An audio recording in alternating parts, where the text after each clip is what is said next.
Hello, welcome back to our video series on applying Newton's first and second law of motion. Let's take a look at number 5.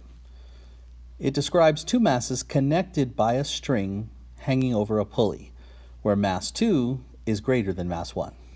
Let's take a look.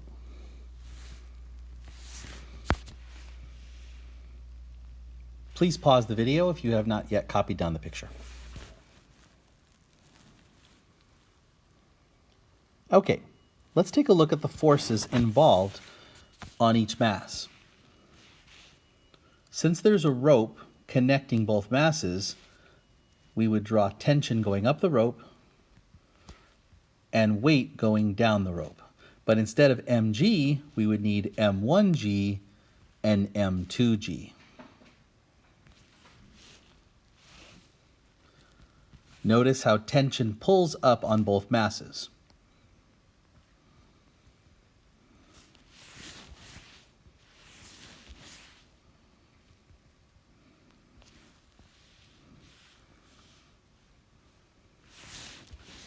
Our free body diagram would look something like this. We'd have mass 1. We'd have mass 2. Now, since mass 1 is accelerating upward, I need to make tension going up on mass 1 longer than weight 1, longer than m1g. Because again, we're accelerating upward, and that's the causing force, and that needs to be longer than the opposing force. Similarly, I'm going to take the exact same tension and apply it to mass 2. Why is it the same tension? Same rope, same tension.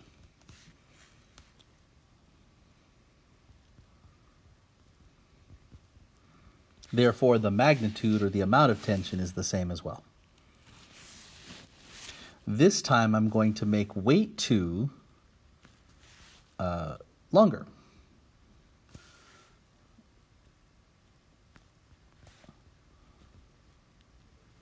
And I'm doing that because we're accelerating downward. Therefore, weight 2 needs to be drawn longer.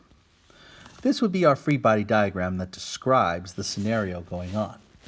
Now, if I were to apply Newton's second law on each of these particular points, recall that Newton's second law describes causing force minus opposing force equals ma. Well, in the case of the first mass, the causing force would be tension, and the opposing force would be the weight, because you're accelerating upward. Therefore, tension minus weight equals ma. And that equation would describe the acceleration specifically of mass 1. Similarly, I'm accelerating downward, therefore m2g minus tension, mass 2g is the causing force, tension is the opposing force, equals ma, specifically m2a.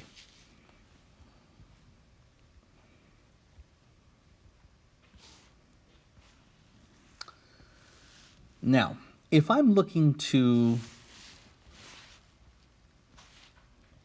find the acceleration for the whole system, well, it turns out I can apply Newton's second law for the whole system of masses.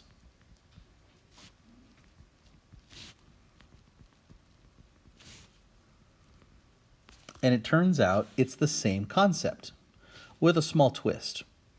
It's still causing force minus opposing force, but it's going to be equal to the total mass times acceleration. Total mass means add up all the masses. Now, when we do a causing force and opposing force scenario, you are going to neglect the tension that is the same in both ropes.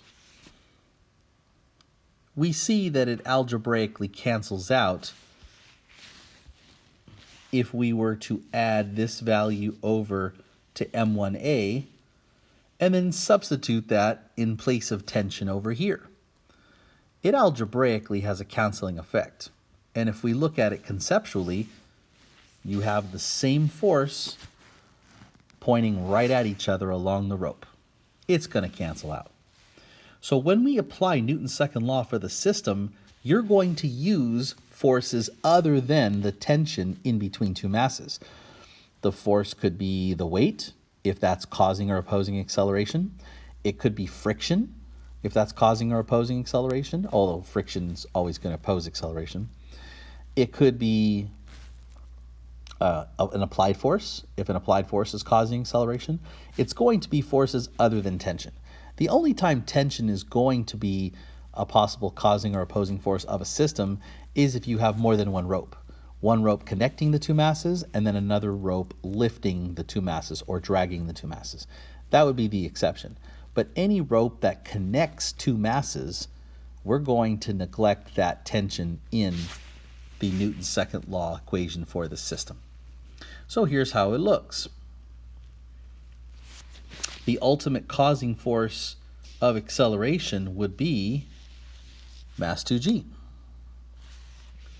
The ultimate opposing force of acceleration, you can see acceleration is going up, would be m1g.